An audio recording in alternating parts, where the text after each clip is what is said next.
Warning, this content may be disturbing to some audiences. Subscribe. If you dare. I had one wedding where the bride told the groom aloud at the altar, "I'm not really that in love with you, but I think you'll be a good husband." Hey everybody, welcome to ANECDOSED. People ask Reddit. Wedding planners, what is the weirdest couple you've ever met?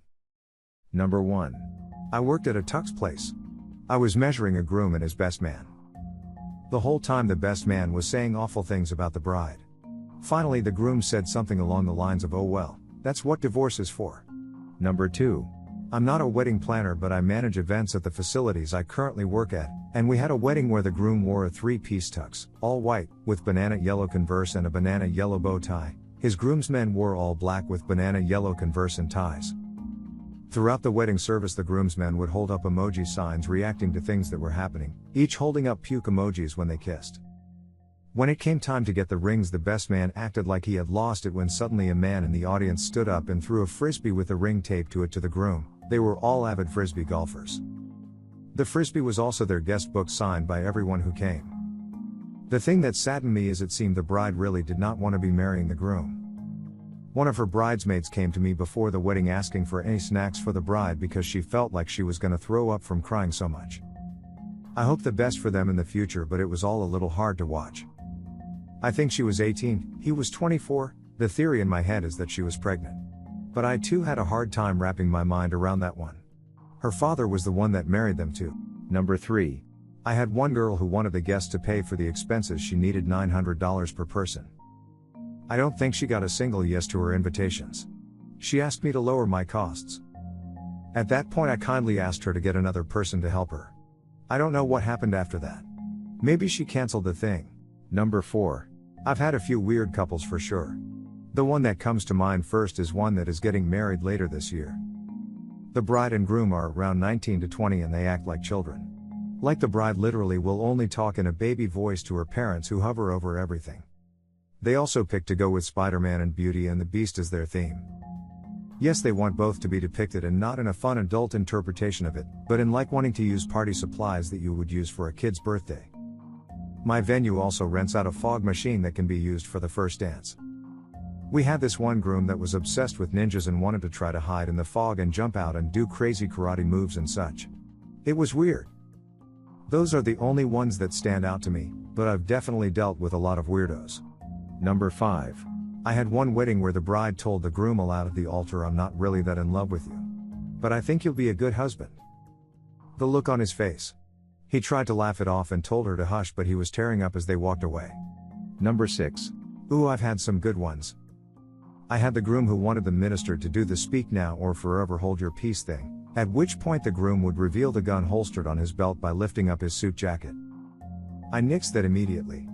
The bride was perfectly normal and sweet, and I honestly worried that she was in an abusive relationship. Then there was the father of the bride who was a very strict Presbyterian, and was hosting a dry wedding for 225 guests and reprimanded me for using the words cocktail hour. Like, yes sir, I understand there will be no alcohol served at this wedding, but it's still called cocktail hour.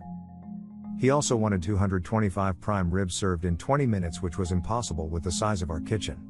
He was a condescending asshole. Then there was the mother of the groom that pretty clearly didn't like the bride, and didn't want to pay 1 penny more than she had to for the rehearsal dinner, which turned out to be a rehearsal luncheon. She decided on a deli buffet menu, make your own sandwich style, at $13 per person. Didn't even splurge for the $15 per person version, which would have gotten her some potato salad and desserts. She also liked to call me on my cell phone at 7:30 a.m., well before I was in the office. I stopped answering her calls until she would call my office phone. All in all, though most of my couples were perfectly normal and nice, I honestly had more trouble with parents than I did with couples. Number 7. Had a mother of the groom wear a white wedding dress to the wedding. The groom was mortified and the bride handled it great. They were a great couple. Had a couple break up for good at their menu tasting. The groom's family was doing things the traditional cultural way and she was just done. She was also part of that culture, FYI. Lastly, a wedding costing over $200K. They didn't last 5 years. Number 8.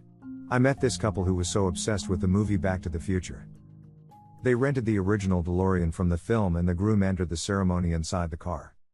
The really weird part was they named their child Calvin. Calvin was the name Marty had when he went back in time in the 1950s. Number 9. Not particularly a wedding planner, however, I was a wedding photographer at one of those cheesy wedding chapels on the Strip in Las Vegas. The story I remembered most was this couple who got married. It was business as usual. We didn't think much of it, had the service and took the photos. We told them to return the next day for photos. The next morning we get a call from the groom we will call James saying that his new wife Emily threw him out of the car last night and left him on the side of the road. We come to find out James wasn't an American citizen, so he essentially paid Emily, I believe, $10,000 so he can start the process of becoming a citizen. He was now asking if he could annul his wedding after being scammed out of $10K. It's fairly common you'd go online or even to other chapels to shop around to compare prices and the types of wedding packages other chapels offer, so a few months later we see Emily on another competitor's wedding website with a different guy. So we assumed she was making this a business, marrying dudes for money and leaving them high and dry. I wish I had some more resolution to the story, however that's all I have on my end, other than that you encounter a lot of interesting walks of life doing Elvis-themed weddings/ceremonies with the occasional costume themes. Number 10. Former wedding coordinator for a very small, very high-end company. You can make a lot of assumptions just on observing someone's wedding morning. Most memorable, not weird, but terrible in all ways. Also possibly socially inept. This bride and groom were clearly both so rich and so entitled their entire lives that they didn't know how to function properly. The bridal party suite, in a penthouse hotel room in downtown Chicago, was silent except for a comment here and there from the bride's mother about it being a big day.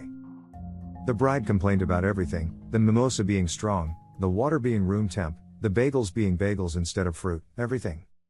She didn't respond when I asked her questions, and instead looked at a bridesmaid with annoyance to answer for her. The groom's suite was trashed with liquor bottles and they were walking around in boxers 5 minutes before photos. I told them we had 5 minutes, and the groom drunkenly responded, hey, I'm pretty sure I'm really important today. It's not going to happen without me. And it's not happening in 5 minutes. And then the guys decided to slide down the back stairwell banister instead of taking the elevator to the lobby. One of the groomsmen didn't go with them and told me I really needed to take control of the guys, otherwise why were they paying me? Oh, and groom's mom came into the suite with her dress, which showed almost all of her titties, and said, "How do I look, boys?" They all hooped and hollered for her. I had to stifle a laugh. 010 would not recommend it. Number 11. Oof. I had a couple whose last name, in another language, literally means penis. Which was actually really fitting, because they were epic D words for that. Yup. The guy would hit on me, all the female wait staff, and even the company's owner's mother, who was 65, whenever his fiancée left the room. Not just harmless flirtations, I mean like legit vulgar propositions. That wasn't even the worst part though. They had this request that we save all the bottles of beer, wine, and liquor from the event because the husband and his groomsmen were going to melt them down and make dildos out of them in various styles to be used on the bride after they were married. That was the last wedding I helped coordinate. I left that company as soon as that wedding was done. Number 12. Not a planner, but I have catered a lot of weddings. Best couple, weird too, but this was amazing, were these square dancing lesbians. The reception was sweet, then the more feminine of the two unpins her formal skirt to reveal cowboy boots. Them and a bunch of their friends were a well-tuned square dancing machine. It was unexpected and beautiful. Number 13. Early in the morning, I had to go on a hunt for the missing groom in Marbella who had been on a 24-hour drugs-fueled bender with his grooms and best man the night before the wedding. I found him in one of his roommates at the hotel still wide awake. There were pills all over the floor in the room they were staying in, had kids in, who were asleep at the time but still effing disgraceful. The bride was threatening to leave but eventually changed her mind and the wedding went ahead. The groom hadn't slept and his dinner speech was the worst shit show I had ever seen. The very angry father-in-law had to prompt him throughout on what to say. I later learned that 2 of the bridesmaids got divorced with the groomsmen after that night. So sorry, my attempt at keeping it short, plus I only heard this from the bride weeks later.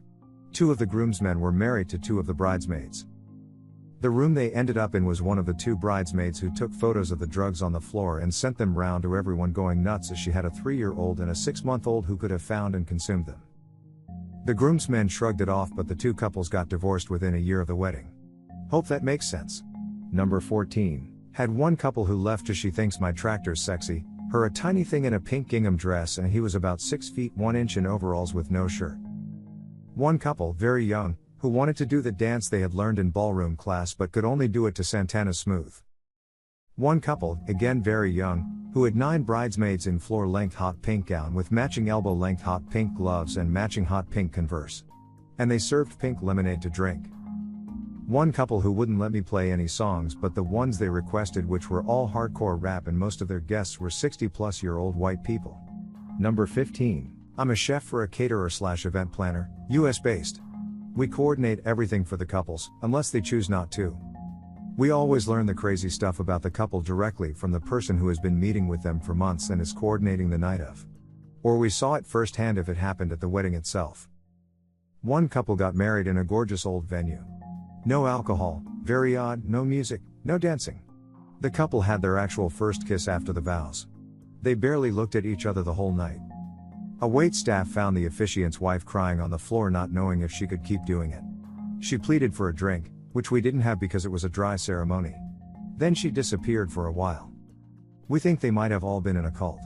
But that info wasn't relevant to the booking, so we can't know. Honestly, that is just the first one that comes to mind. After 7 years doing this, you see some weird shit. Number 16. My friend's cousin is a wedding planner. One of their clients had their wedding in the cemetery, just because they wanted it to be unique. They were televised on their local TV channel. Number 17. A young couple who had only known each other about 6 months, and were both barely 20. Her father was a congressman, and basically used the wedding as a big social event for political friends. Her mother hired a planner and planned the entire event with little input from the couple, including the guest list. The couple only knew the wedding party and their family members, which was a small portion of the 300-plus people who attended. The groom went off to drink with his buddies, and the bride was hanging out with her very gay best friend. All the politicians kept congratulating the bride and her friend, tapping their glasses to try to get them to kiss each other, and making lewd jokes as everyone got progressively more drunk.